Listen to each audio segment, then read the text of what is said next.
Welcome back to the channel. My apologies for not uploading over the last week. I have been extremely busy, but I have a very important update for Bitcoin and cryptocurrencies. So let's get right into it. So we're starting things off on the monthly chart for Bitcoin. And what we have is this white line, which signifies Bitcoin previous monthly high, which is the candle close for Bitcoin's previous all-time high, and it's sitting at 59,470. So in October, we had a monthly close that was above this previous all-time high, which is at the white line.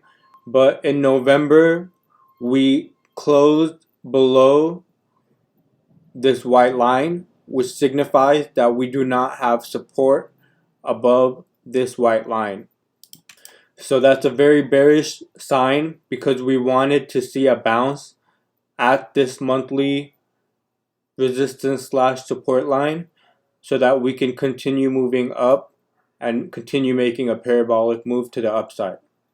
Now switching over to the weekly chart, what we see is we have fallen under this key resistance slash support region, and we only managed to stay above for just a couple of weeks before falling below.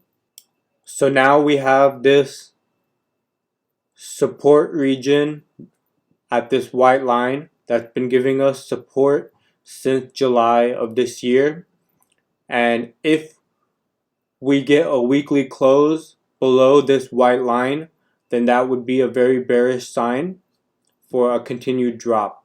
But if we do get a weekly close on Sunday above $55,330, then what we want to keep an eye out for is if Bitcoin is able to go above this key resistance slash support region.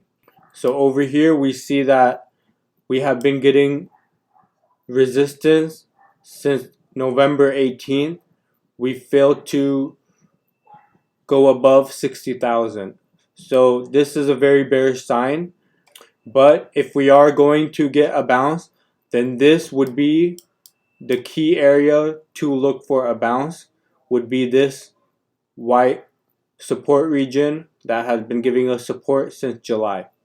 Now, if we do get a drop from this 53,500 area, or if we get resistance at below 60,000 and happen to drop from there, the key area to look for would be at or below the 50 EMA. Now, if we do get a drop, we want to keep an eye out for the 50 EMA. We can have a bounce at or just under the 50 EMA, and this would give us another opportunity to go above the $60,000 price level. Now, one last thing that I want to emphasize is that every time Bitcoin has a halving, we get a parabolic move up, and then we have a pretty significant pullback.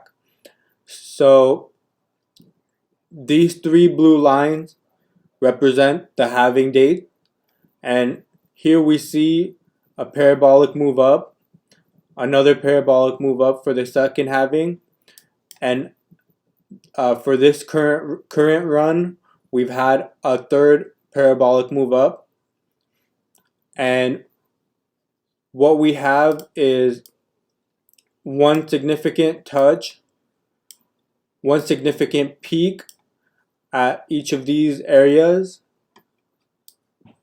and then a significant drop down.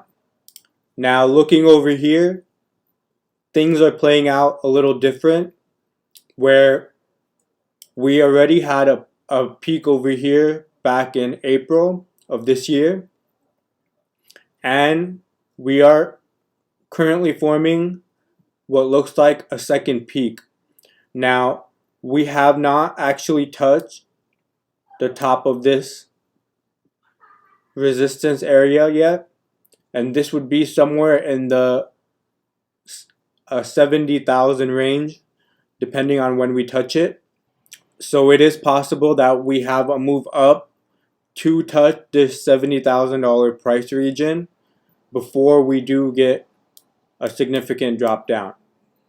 Now, one final thing is a warning about the Omicron COVID variant.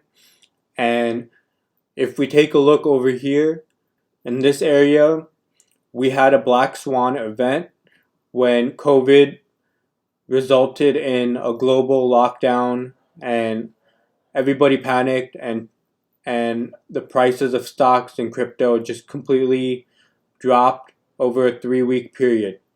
Now, there were warning signs leading up to this drop where the news kept getting worse and worse. So we are getting some bad news for this Omicron variant, and it is possible that the Omicron variant could lead to a significant drop. So that is going to be one significant X factor to keep in mind. The second one is the Federal Reserve is tapering, and this leads to a lot of volatility, and so that could also lead to a significant drop. So keep those two things in mind and do not risk any money that you aren't willing to lose, especially in those types of market conditions. Now that's going to be it for today. I won't be making any videos on any of the altcoins. The altcoins are going to react based on Bitcoin's price movement. So if Bitcoin looks like it's going to go up, then you can jump into an altcoin and the altcoins will go up faster than Bitcoin. And vice versa, if Bitcoin looks like it's going to drop, it's going to take the altcoin down with it. So keep your eyes on Bitcoin and react accordingly. Now I'll be back in about 1 week and I will be more active around then. Until then, take care.